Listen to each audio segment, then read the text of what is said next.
Mais que uma simples continuação, Mortal Kombat 2 surge como uma missão de corrigir as principais críticas direcionadas ao primeiro filme, lançado em 2021. Ao colocar o torneio no centro da narrativa, a produção oferece ação constante e momentos marcantes para os fãs da franquia. Ainda assim, o longa encontra dificuldades para equilibrar o seu amplo elenco, já que, além de reutilizar os personagens do filme anterior, ele adiciona mais personagens. E também o filme encontra problemas em construir uma trama que vá além de só brigas, né? E é justamente nessa tensão entre o espetáculo e a narrativa que se encontram os maiores acertos do filme, com certeza, mas também os principais defeitos. Bom, nessa sequência, como eu já havia dito, foram adicionados vários novos personagens. Um deles, que é um dos principais do filme, é o Johnny Cage, que surge primeiramente como um elemento deslocado, alguém que não parece que não foi introduzido ainda naquela bagunça, e não foi de fato, né? Porque até o momento ele era um ator fracassado dos anos 80, que fazia filme de luta, e agora ele não consegue fazer mais nada e tá perdido, porque não consegue ganhar mais um centavo com Hollywood. É engraçado que é como se o filme esperasse que as pessoas não tivessem visto o primeiro longa. É uma sensação interessante. Eles usaram Johnny Cage para introduzir a gente no universo de novo.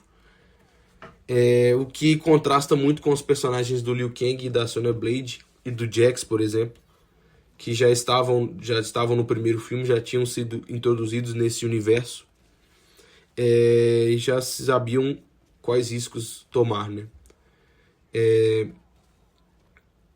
Nesse sistema, né, de briga, de fatalidade, de olho por olho, dente por dente, né? É uma divisão que delimita bem os papéis, mas também indica uma divisão, né? Que existem aqueles que foram moldados pelo combate. É bem isso mesmo que o filme gosta de tratar. Com o início do torneio, só para exemplificar, o torneio ele acontece todo ano entre a Exoterra, que é uma outra realidade, e pelo plano terreno. São 5 lutadores para cada lado e todo ano ocorre esse torneio entre os dois. E o plano terreno, que é a Terra, né, tinha perdido nos 9 anos anteriores. E se ele perdesse esse último torneio, a Terra seria tomada pela Exoterra, né, pela outra realidade, outra Terra. E bom, com o início no torneio e nas primeiras lutas, o filme ele abraça completamente, né, a superfície dele, com combates extravagantes, né, bem a cara do jogo mesmo. O que se espera mesmo, né, dinamismo, brutalidade, referência direta aos primeiros jogos, é o que se espera de um filme baseado em jogos. Nesse momento, tudo parece até organizado, mas só parece. Fica no ar uma sensação de progresso, de que cada vitória dos personagens aproxima os heróis de um objetivo claro. O torneio tem essa estrutura, mas a gente vê depois que quando o Shao Kahn, que é o principal antagonista do filme, e também o cara que lidera, né, que é o rei da Exoterra, ele começa a tensionar essa lógica, né, de, ganhou, tá aproximando da vitória, né? Já que ele não é um adversário dentro do sistema. Ele é o sistema. As regras são ele que define. Então a presença dele desmonta a ideia de igualdade entre as lutas, né? O que não trata mais de competir, mas só sobreviver, algo que claramente não é pro seu bico. Entendeu? Você não tá na sua alçada aquilo. O que você pode fazer é sobreviver. Que é o que os personagens começam a entender depois. E esse equilíbrio ele acaba atingindo o ponto central no momento que ocorre o ataque ao Raiden, que é o principal líder dos guerreiros do plano terreno. Ele é atacado pelo Kung Lao, que é um personagem muito famoso para os fãs dos jogos, né? Ele tinha sido morto no primeiro filme, e nesse filme ele retorna devido a uma magia negra que o feiticeiro Quan Chi, né, que também é um personagem no jogo, realiza para trazer ele de volta, só que ele volta corrompido, volta do mal. E ele consegue invadir o covil dos heróis, né? Entre aspas, né? E consegue atingir o Raiden, que é o personagem mais forte, mas que não pode interferir no torneio. Ele só pode recrutar a equipe, mas não pode lutar. E ele acaba perdendo as suas forças. E o personagem do Shang Tsung, que também é um outro feiticeiro que está sendo alienado pelo Shao Kahn, ele toma o poder do Raiden com o amuleto de Shinnok, que é um amuleto poderosíssimo, que o filme até usa uma piada para trazer o amuleto de volta, porque o Kano, que também é um dos personagens que estava no primeiro filme, tinha morrido. Ele tinha roubado esse amuleto no primeiro filme, ele tinha roubado de um templo. E o Quan Chi, que é esse feiticeiro, retorna com ele à vida, ressuscita ele, justamente para saber o paradeiro do amuleto. Aí ele fala, pô, o amuleto tava no meu bolso. E tirou o amuleto do bolso.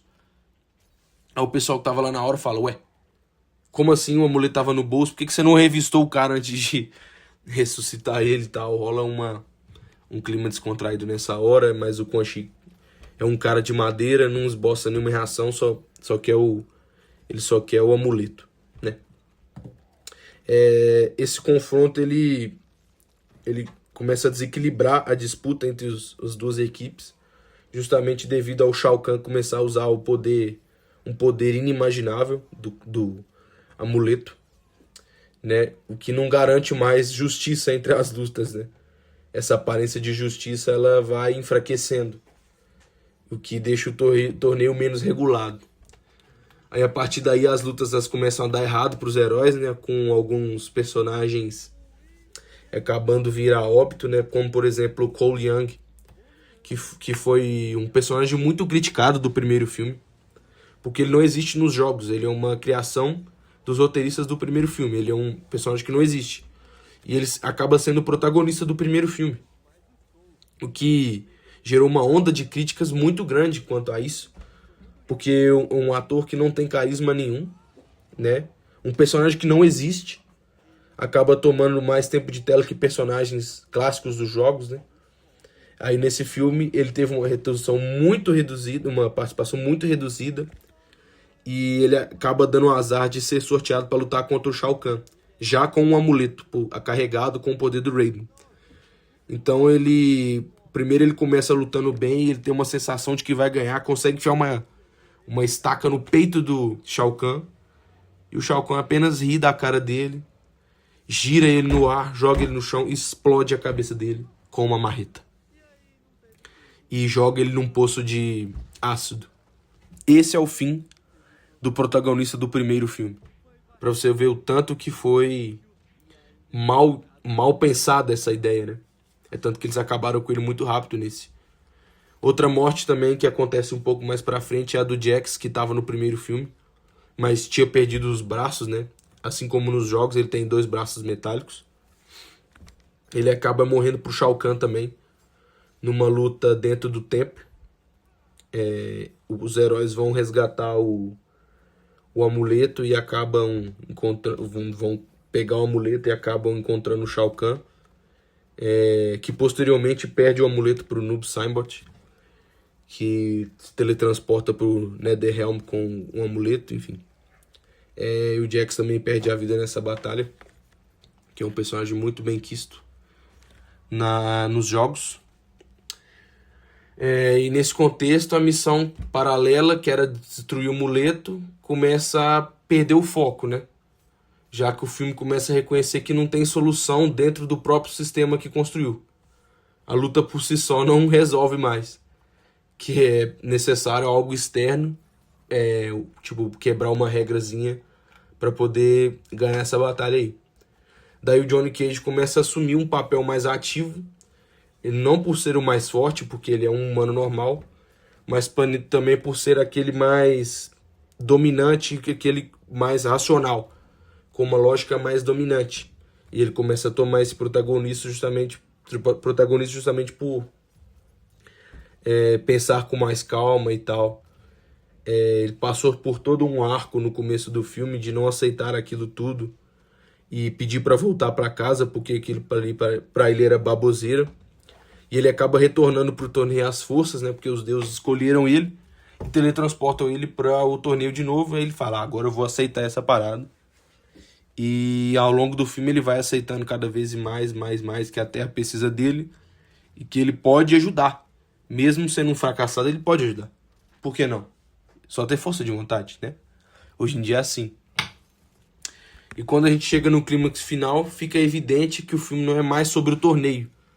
É mais sobre derrotar o Shao Kahn, que é o vilão principal do filme. Porque a existência dele ameaça o mundo inteiro. Então não é mais sobre vencer o torneio, é mais sobre derrotá-lo mesmo, entendeu? Essa vitória foi conduzida pela Kitana, que momentos antes estava presa, mas foi liberta. A Kitana que se viu como uma pupila do Shao Kahn durante a vida dela toda, mas depois ela se revolta. Na verdade, ela nunca aceitou ele muito bem, porque ele matou o pai dela no começo do filme e adota ela meio que à força. Então, não foi exatamente uma relação de pai e filha, igual o Shao Kahn achou que era, né? Enfim. Mas o que o Mortal Kombat 2 revela pra gente é que seguir essa progressão é uma tensão constante entre uma forma de conteúdo, né? Tipo, você tá sempre ali tensionando ali um conflito, acaba gerando mudança nesse conteúdo.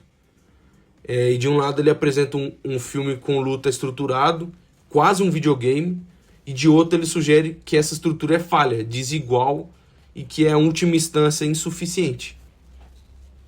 E no fim o torneio deixa de ser apenas um palco para ser questionado como conceito.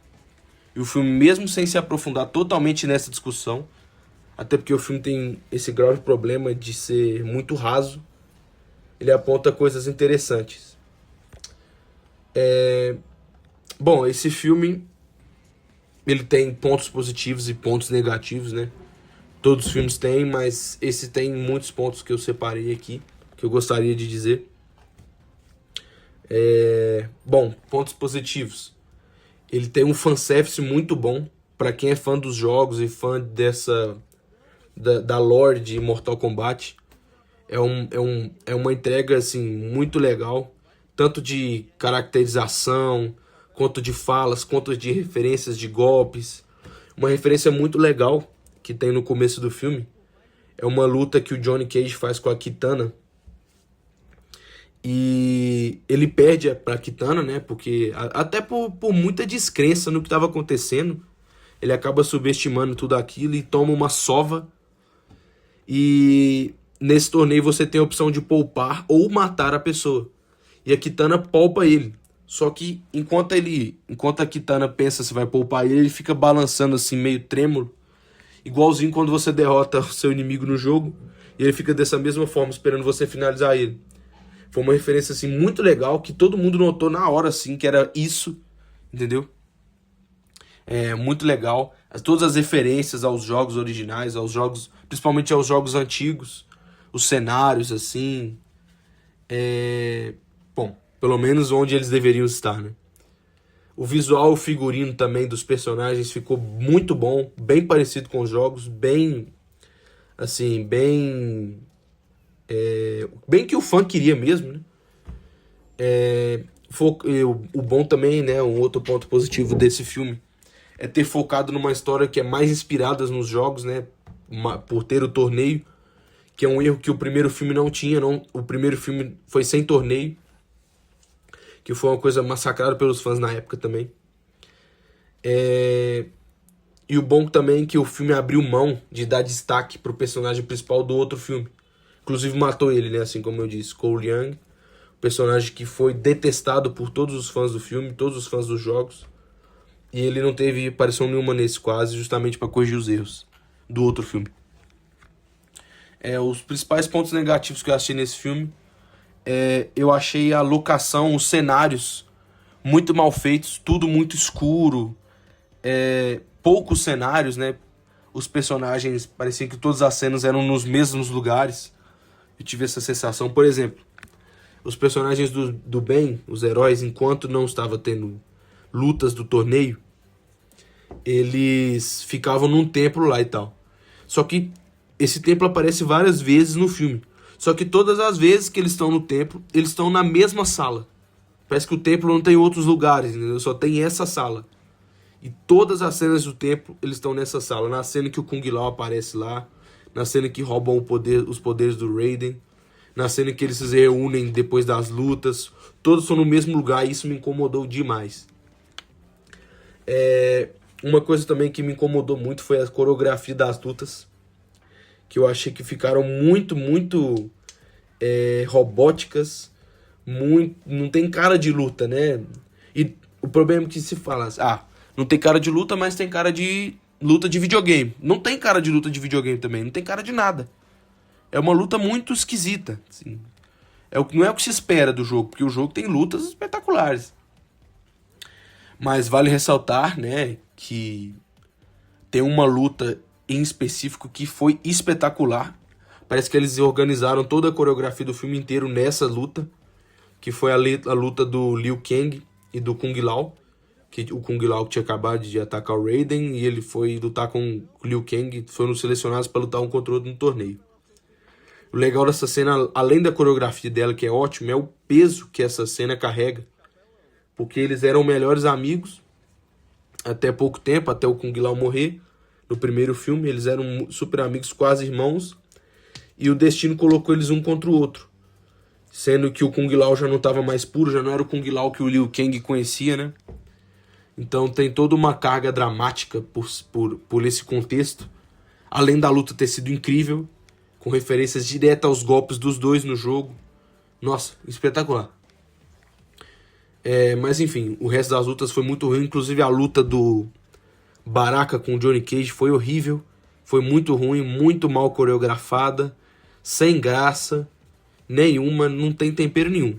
O Baraka ficou muito legal, a caracterização do Baraka, mas o personagem foi escanteado. Uma coisa que incomoda muito também são as piadas sem graça do filme. Piadas sem graça. Acertaram umas 4 piadinhas, só que eles fazem piada o tempo inteiro e todas são ruins. Esse que é o problema, entendeu? Não é costume do jogo. O jogo é de porrada, não é de ficar fazendo piada, né? E eles arrumam piadas muito ruins no filme, assim. Piadas que ninguém ri. Não foi interessante essa parte. Além de uma coisa que me incomodou também, foi a forçação de barra para introduzir o Scorpion e o Noob Saibot no filme. O Scorpion ele foi um dos principais personagens do primeiro filme, né? Ele é o principal personagem da franquia. E ele não tinha papel nesse filme. Só que, por puros fanservice, colocaram ele no filme, mas ficou muito ruim. Assim, não tem motivos para colocar ele no filme, ele só aparece para lutar lá no arco final. Ele não tem um motivo, entendeu? E o Noob Saibot, que também é um personagem muito querido pelos fãs. Ele é basicamente uma reencarnação do Sub-Zero. Quando o Sub-Zero morre, ele volta nessa forma de sombras. E também forçaram a barra para introduzir ele. Tanto que ele aparece mais pro final do filme. Só para forçar uma luta entre ele e o Scorpion, assim. Eu acho que é legal ter esses personagens no filme. Óbvio que é legal. Porque, assim, são personagens, né, muito fortes do jogo. Todo mundo gosta. Mas tem que saber colocar os caras no filme. Você não pode escantear os caras assim e depois colocar sem motivo nenhum, só para os caras aparecerem, só para vender ingresso. Não acho que seja assim que seja. Não seja assim que funcione, entendeu? Foi o que eu senti. Mas foi uma experiência bem legal pra... É um filme que você não espera muito dele, né? Porque é um filme de lutas, né? Ele te entrega exatamente isso, luta o tempo todo. Você não vai cobrar do filme do Mortal Kombat roteiro pontual a lá David Fincher também, né? Porque é um Mortal Kombat. Ele é inspirado num jogo que já não tem muita história. Então, mas no geral é um filme que diverte, que entretém quem tá indo assistir. Isso é interessante. Mas tem esses pontos negativos que eu disse, né? Enfim, mas também tem vários pontos positivos. Gostei muito, sim, de assistir. Achei melhor que o primeiro. O primeiro, inclusive, ele começa bem, mas ele vai cair no nível até que no final ele fica bem ruim.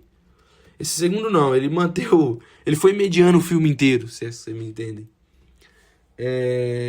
Bom, e a frase que eu queria deixar é que esse filme e o outro também deixa bem claro, né? É que não é possível vencer um sistema apenas participando dele. Você tem que lutar por isso. Eu acho que essa frase é bem marcante e se interliga muito com os dois filmes.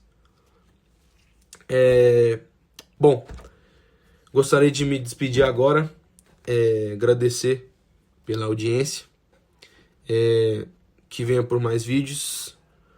Falou, um abraço do Miguel aqui, tamo junto.